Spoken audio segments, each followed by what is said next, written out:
Hi, day 9 of our Freetreat. Welcome back. And after all that activity yesterday, I thought we'd be a little bit more reflective today and relaxing. A lot of people have been talking to me about loneliness and obviously the social distancing and people in isolation. They're not physically in contact with others in the way that we're used to. Don't have the freedom to do that in the way that we're used to.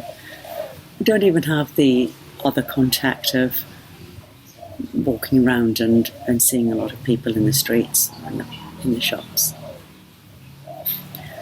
So what do we do about that? Well, I think the first thing is we just accept it. We admit it. We don't have to put on a brave face all the time and pretend we're fine when we're not. We can say, I feel lonely. Sometimes I feel lonely. If I look back over my life, I can think of times when I felt lonely as a child in the playground, even though there were lots of other people there. When I've been travelling, living in other countries where I didn't know people. Even in a house full of people, you can feel lonely if the right people are not there that you're resonating with at that time in your life. So loneliness is pretty integral to the human experience.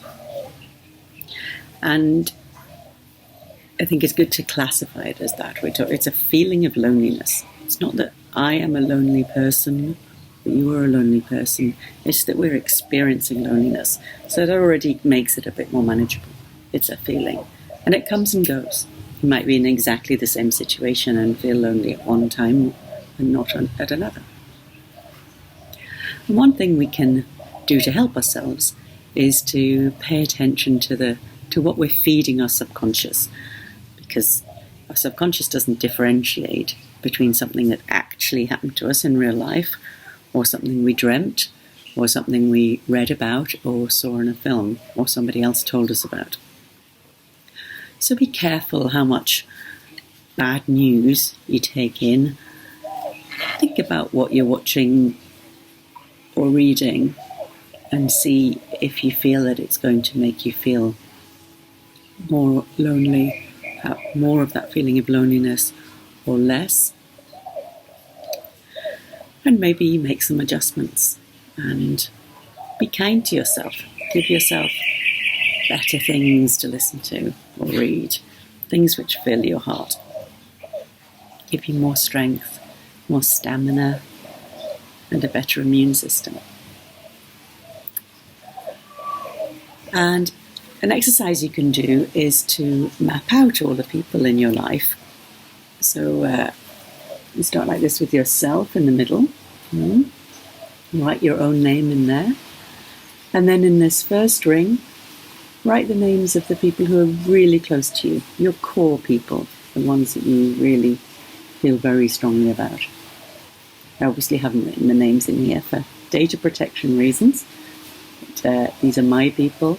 And then the people who are good friends, the people who you can call on, the people who you could ask for help, the people who you would be very willing to help and feel connected to. And then for most of us, there's also a really big ring of people that we know. People who we know from the gym, or we know from social clubs that we're part of. We know from being at school with them, however long ago that was. We know from living next door to them. There's a whole bunch of other people, maybe hundreds, maybe even thousands of people in this ring. You don't need to write them all, obviously, but you might write categories. So I would write like the people I did my yoga training with, the people who I know as other end-of-life doulas, the people who I know here in Bali, and so on. So you get some of those other further away people, but there's still people who might recognize you, who you could say hello to. And it's interesting in these situations how people move in and out of these circles. When I was living in Colombia in the 90s, I only knew 2 people who were on email. And I didn't actually know them very well when I went. But because they were on email, and because the postal service was very unreliable, they were the ones who it's easier to be in touch with, to connect with. So by the time I came back 3 years later, I felt very close to them. So the circumstances might change where people are in here. And stick it on the fridge, and maybe each time you do feel lonely, look at this and think, don't think who can help me, think who else can I reach out to?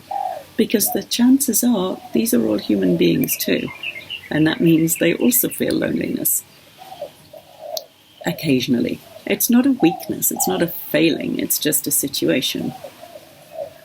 So maybe you can pick one or two people. You might just send them a text, or you might give them a call.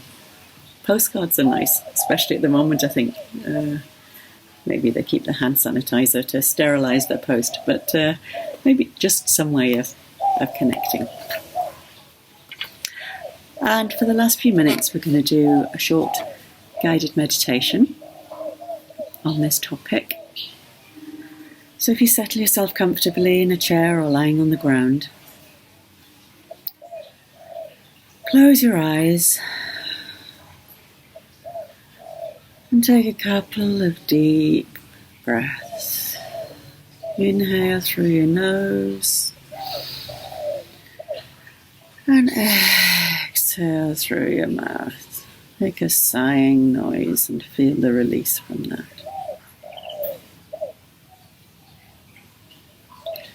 Inhale, exhale. And I want you to imagine that you're out for a walk and you're approaching a woodland. You haven't been here before. It's a pretty woodland, not too dark. Interesting trees, it has a nice energy, you're happy to be there. So you decide to explore. And you're walking through the woodland, just following your instincts, turning this way and that, till you're really deep into the woods. You can hear the birds overhead in the trees. You can hear the wind rustling through the leaves. You can smell that special woodland smell, the forest floor, the plant life, the occasional aromatic bush or plant flower. You reach out and put your palm against a tree trunk and feel the roughness of the bark. Maybe you can feel the beating heart of the tree against your palm.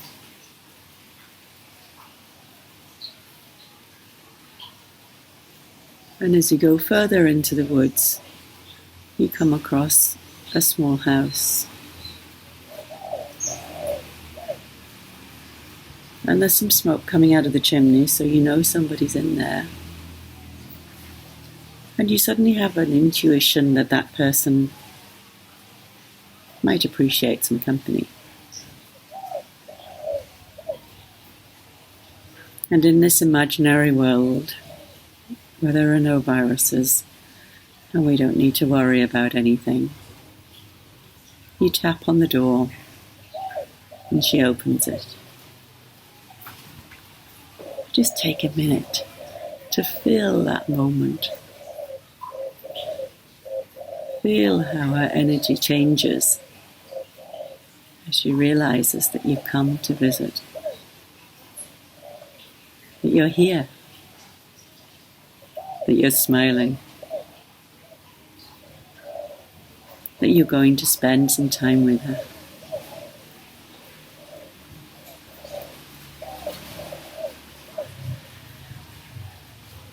And she ushers you in to her cozy little room. And you sit down together. She takes your hand, or you take her hand. It's hard to know which. And you look into each other's eyes, with compassion, with understanding, with recognition, with love.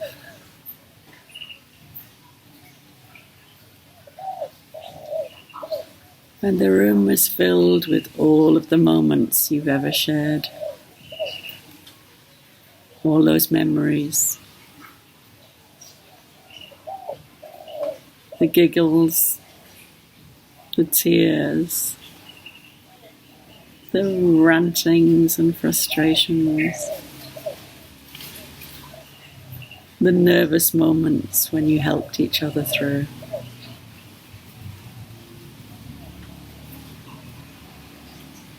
You can feel it in your body, this sensation, filling you with light and warmth,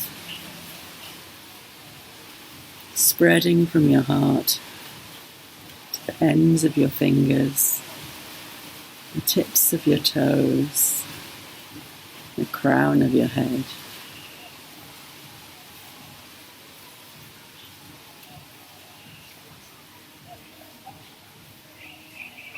And know that you can always go and visit yourself in the woods. Because this person you're sitting in front of is also you. And you can be your own companion.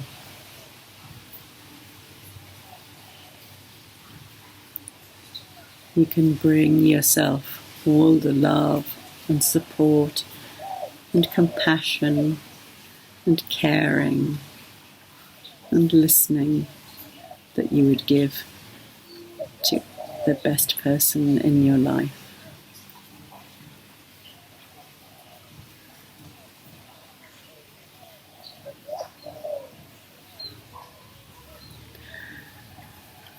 And when you're ready,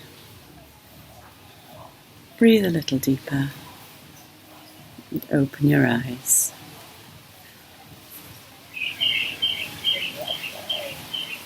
Thank you.